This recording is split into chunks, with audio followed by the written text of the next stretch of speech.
두 번째 시간입니다. 양도금지 다시 한 번 더 설명드리면, 이제 이 소규모 재개발 사업이나 공공시행이고 관리지역에서 시행하는 가로주택 정비사업, 그런 거 많지는 않을 거예요. 가로주택 정비사업 대부분 조합 방식으로 민간이 합니다. 그래서 민간이 하면 가로주택 정비사업은 언제든지 사고 팔 수가 있습니다. 그러나, 자, 이제, 변호사님, 지금 제가 살고 있는 이 주택에 또는 제가 소유하고 있는 주택에 소규모 재개발 사업을 하시겠다고 동의를 하라고 하는데 동의를 할까요 말까요? 이런 고민을 하시는 분이 있다면 제일 먼저 이제 여러 가지 동의 여부에 결정을 하셔야 되는데, 내가 소유하고 있는 이 주택에 소규모 재개발 사업이 시행이 되면 사고 팔기가 어렵습니다. 왜냐? 내가 팔면 파는 사람이 아파트 분양권이 안 나오기 때문에 제값을 받을 수가 없어요. 요 점은 아시고, 이게 단점이죠, 단점. 물론 장점은 어쨌든 내가 다 준공한 이후에 파시면 되는 거니까, 준공한 이후에 팔면 아무 문제가 없으니까. 그래서 약간의 하나의 그런 조그마한 단점은 있다, 이렇게 생각하시고 동의를 하시면 좋을 것 같습니다.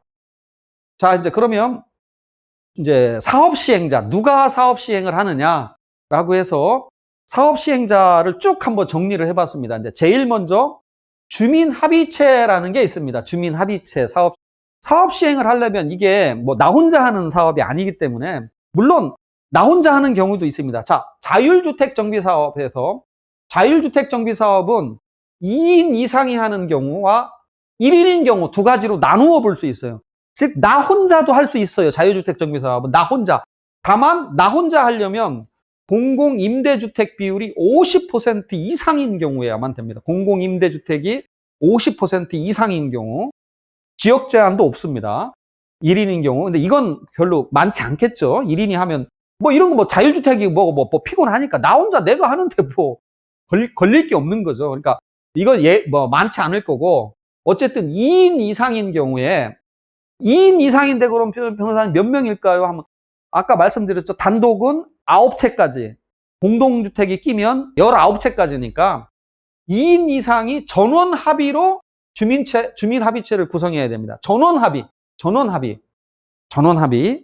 그러나 관리지역, 이따가 공부할 이 관리지역이다.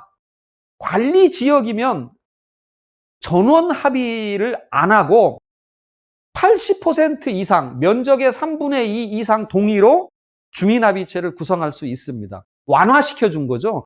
그러면 나머지 동의를 안 하는 분은 강제 취득 절차로 갈 수가 있다는 뜻입니다. 그래서 주민합의체 자율주택 정비 사업은 2인 이상인 경우와 1인인 경우가 있고, 2인 이상인 경우는 전원 합의인데 관리지역인 경우에는 80% 이상, 면적의 3분의 2 이상 동의 요건으로 주민합의체를 구성한다. 그 다음에 20명 미만인 가로주택 정비사업. 가로주택 정비사업은 20명 미만일 수도 있고 20명 이상일 수도 있을 겁니다. 소유자 숫자를 얘기하는 겁니다. 소유자 숫자가 20명 미만으로 사람의 수가 적다. 그러니까 19명이다. 19명이면 가로주택 정비사업 또는 소규모 재건축 사업, 전원 합의로 주민합의체를 구성해야 돼. 전원 합의. 그러니까 19명 미만, 19명 이하는 가로주택 정비 사업이나 소규모 재건축은 전원 합의로. 전원 합의라는 게 너무너무 힘들죠. 이런 경우는 많지 않겠죠. 왜냐하면 한 명이라도 반대하면 이 사업을 못 하니까 이런 경우는 뭐 많지 않을 겁니다. 또 소규모 재개발인데 20명 미만 소규모 재개발 사업, 20명 미만인 소규모 재개발 사업. 근데 여기는 전원 합의는 아닙니다. 전원 합의는 아니고 80% 이상, 3분의 2 이상 동의로 주민합의체를 구성한, 즉 다시 그래서 여기서 중요한 숫자가 나와요. 우리 자율주택 정비 사업은 사실은 뭐 공부 대상에서 조금 멀어지는 거죠. 우리가 뭐 복잡하고 어려운 건 소규모 재건축, 가로주택 정비 사업, 소규모 재개발 사업입니다.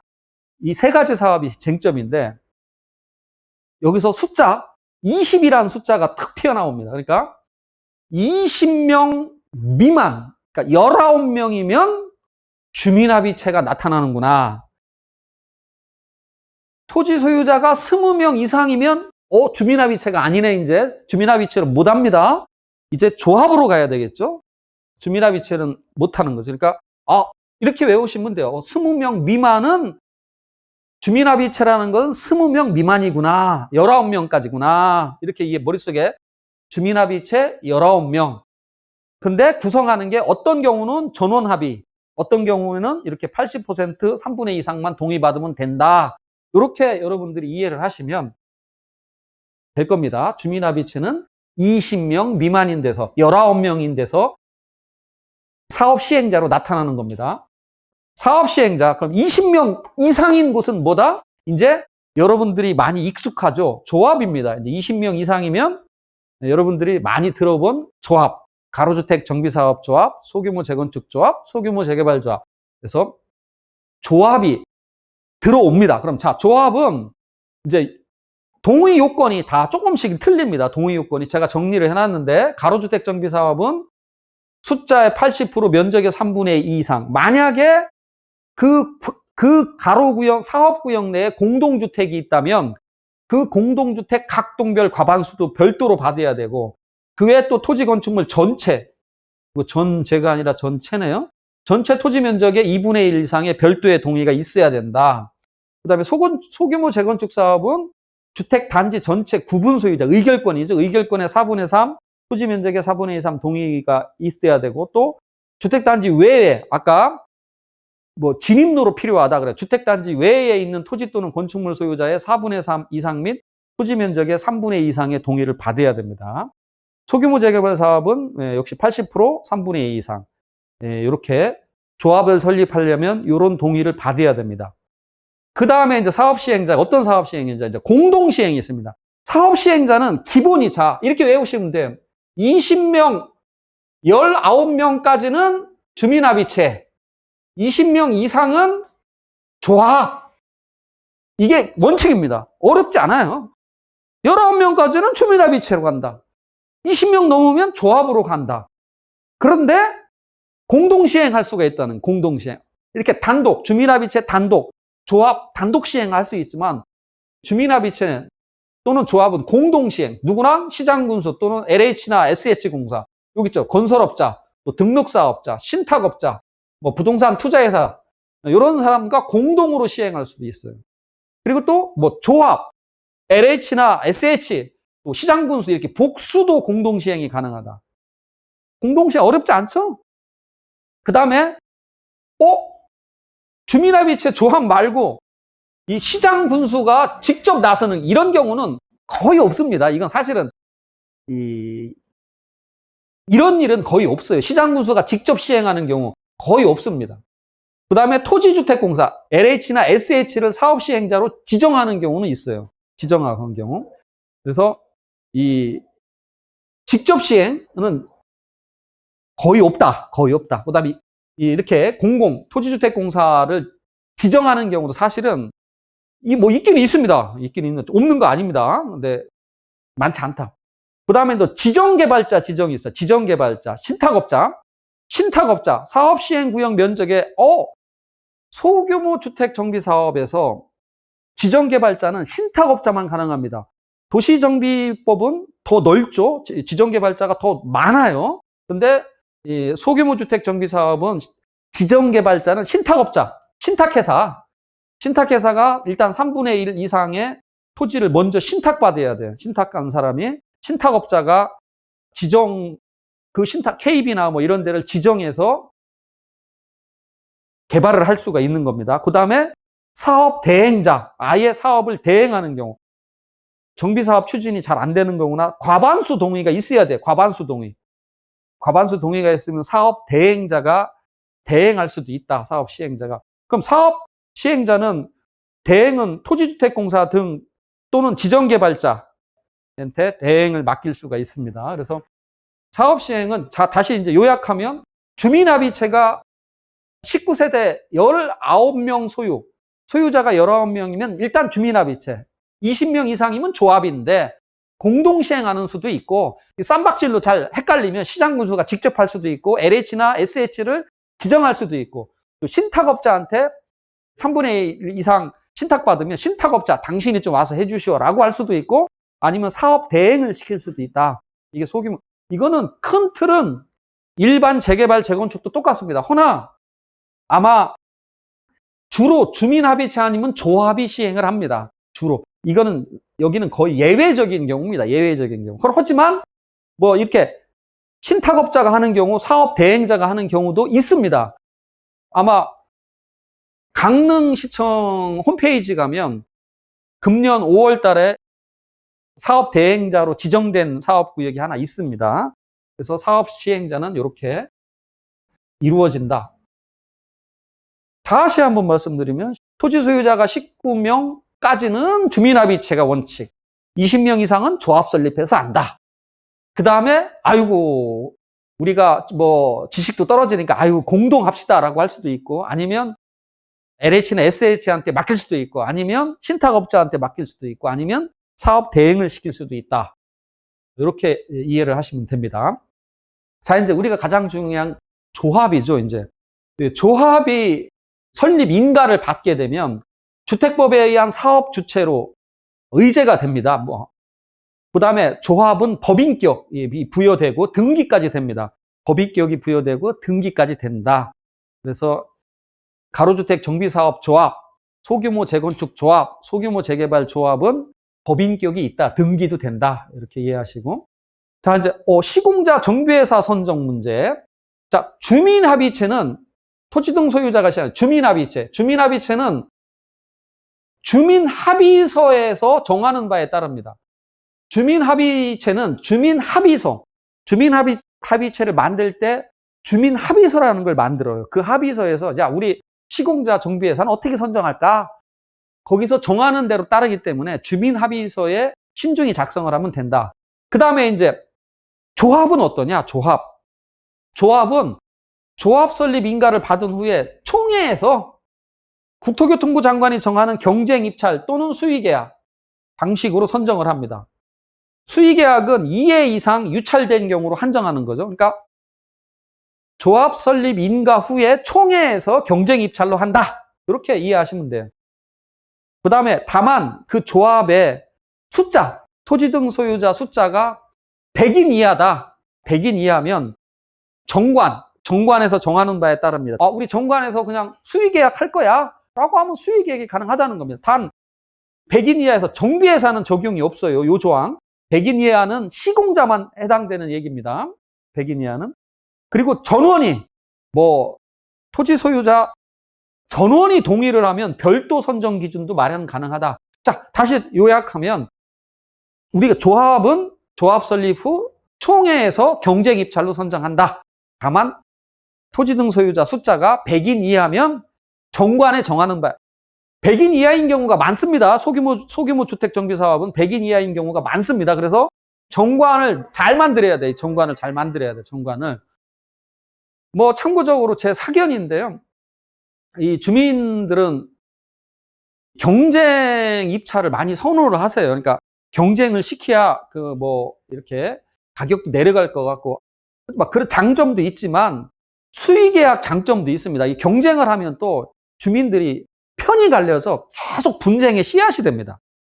A건설회사 편, B건설회사 편, 딱 편이 갈려서 일반적인 재개발, 재건축 사업을 봐도 주민들 편이 갈리는 경우는 대부분 이 시공자 선정 과정에서 주민들이 편이 갈립니다. 그래서 여러분들이 꼭 제가 주장하는 건 아닙니다만 반드시 경쟁 입찰이 타당하다. 하지만 그런 편이 갈리는 단점도 있다. 그래서 수의계약도 생각해 보시라. 그 정도로 말씀을 드리겠습니다. 그 다음에 이제 설계자, 감평자 선정. 우리 정비사업 시행할 때 제일 중요한 게 그거죠. 시공자, 정비회사, 설계자, 감평사. 그래서 이거는 설계자 또는 감정평가법인을 선정하는 건 역시 조합총회에서 조합총회 의결.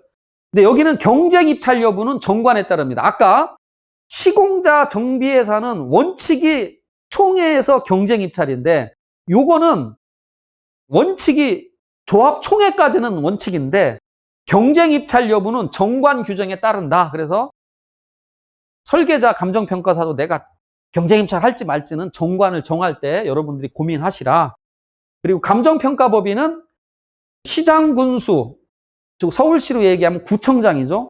구청장이 한 군 선정하고 또 조합총회에서 한 군데, 이렇게 두 군데를 선정하는데 조합총회에서 한 군데, 구청장이 한 군데 이렇게 선정을 합니다. 자, 이제 분양 공고 및 분양 신청입니다.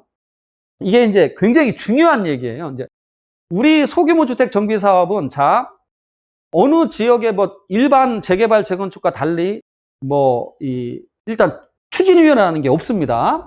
그냥 주민합의체가 구성 신고를 하고, 그 다음에 조합이 인가해서 등기가 되고 나면 그 조합에서, 이제 조합이라고 하면 되죠. 조합이 사업 시행 계획을 만들어서 건축 심의를 넣습니다. 그러면 그 심의 결과를 받은 날로부터 90일 이내에 그 조합원들한테 종전 가격, 그 다음에 분담금. 종전 가격은 당신의 그 기존에 갖고 계신 부동산 가격을 말합니다. 종전 가격. 그 다음에 분담금. 우리 아파트 어떤 걸 받았을 때 얼마큼 당신이 내셔야 된다. 라는 분담금을 통지하고 일간신문에 공고해서 분양 공고를 하고 분양 신청을 받습니다. 자, 그래, 이 분양 신청이 중요한 건, 분양 신청을 안 하면 이제 어떻게 된다? 안 하면 이때부터 현금 청산자로 바뀌는 겁니다. 조합원에서 현금 청산자로 바뀌는 겁니다.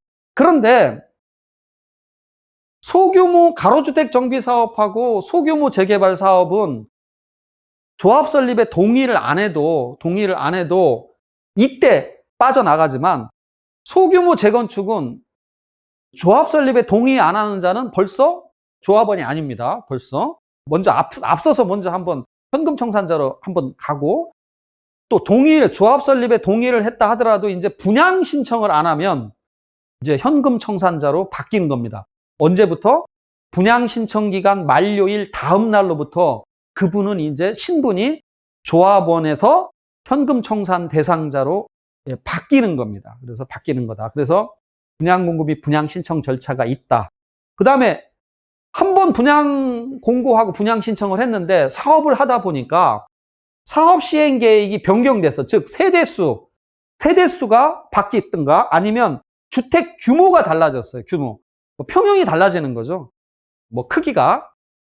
주택 크기가 달라지고 세대수나 크기가 달라지면 다시 한번 분양 공고, 또 분양 신청, 정관에서 정하나 또 총회 의결을 거친 경우에는 다시 한번 현금 청산 대상자들도 다시 한번 아파트를 받을 기회를 줄 수가 있다는 뜻입니다. 이거는 일반 재개발 재건축도 똑같은 구조입니다. 그러니까 일반 재개발 재건축은 건축 심의 아니고 사업 시행 인가 받은 날로부터죠. 사업 시행 인가 받은 날로부터. 근데 여기는 이제 건축 심의를 받은 날로부터 이렇게 90일 이내에, 나는 이제 이거 보고 내 갖고 있는 부동산 가격과 내가 어떤 평형을 선택할 때 내가 얼마큼을 더 내야 된다, 또는 얼마큼을 내가 받을 수 있다, 이걸 보고 마음에 안 들면 분양 신청 안 하고 가만히 계시면 이제 현금으로 청산됩니다. 그런데 제 경험상 이 현금 청산이 되면 대체적으로 손해를 보십니다. 대체적으로 손해를 많이 보십니다. 매도 청구는 시가인데, 시가가 그렇게 만만치 않게 그렇게 잘 나오지가 않는 것 같습니다. 그래서 분양 신청 이 부분은 특별한 사정이 아니면 어쨌든 현금 청산을 하면 내가 생각한 것만큼 만족스러운 가격이 잘 안 나오더라. 물론 그거 만족하는 분 한 명도 못 보긴 했습니다만, 그래서 분양 공고 및 분양 신청, 요 분양 신청 여부로 내가 아파트를 받을지 아니면 현금으로 그냥 청산할지가 결정된다. 이해하시면 됩니다. 그런데 이제 통보를 받았어요. 종전 자산 가격, 내 가격이 너무나 왜 이렇게 작아? 나는 한 5억으로 생각했는데 통지 온 거 보니까 4억밖에 안 돼. 그러면 나는 이제 분양 신청 안 해서 그냥 현금 청산으로 가버리는 방법이 있는 거고, 또 하나는 이제 재판하는 거죠. 결국은 재판. 그러니까 언제 재판한다? 관리처분 계획이 포함한 사업 시행 계획이 인가 고시되면 90일 내에, 이거 명심하셔야 돼요. 90일 내에 사업 시행 계획 중에 종전자산 가격을 얼마로 정한 부분을 취소하라 라는 행정소송을 제기해야 됩니다. 행정소송을 90일 내에 행정소송을 제기해야 된다. 이때 쟁점은 조합원들과 형평이 맞느냐, 이게 제일 중요해요. 그러니까 옆집하고 뭐 조건이 똑같은데 왜 옆집은 3억 뭐 9천이고 나는 3억 7천이야. 이건 잘못되는 거죠. 잘못되는 거죠. 그다음에 뭐 비교 표준지 문제, 개별 요인 이런 문제들이 쟁점이 있습니다. 어쨌든 여러분들 이건 변호사들이 나중에 재판을 할 거니까 여러분들이 아실 건, 종전 가격이 너무 적다, 이걸 올리고 싶다 그러면 사업 시행 계획이 인가 고시되고 90일 내에 꼭 변호사한테 소송을 의뢰해야 된다. 물론 뭐 직접 하셔도 됩니다. 직접 하셔도 됩니다. 그래서 종전자산 가격 대응은 그렇다. 그 다음에 이제 사업 시행 계획이 인가가 되면 사용 수익이 정지된다. 일반 재개발 재건축은 관리 처분 계획이 인가 고시되면 사용 수익이 정지됩니다. 사용 수익권 이제 누구한테 가는 거냐? 이제 조합에서 사용 수익, 물론 동의를 받았던가 아니면 손실보상, 나는 현금 청산 대상자인데 손실보상 못 받으면 소용이 없죠. 손실보상 받을 때까지는, 이건 조합원에 대한 얘기입니다.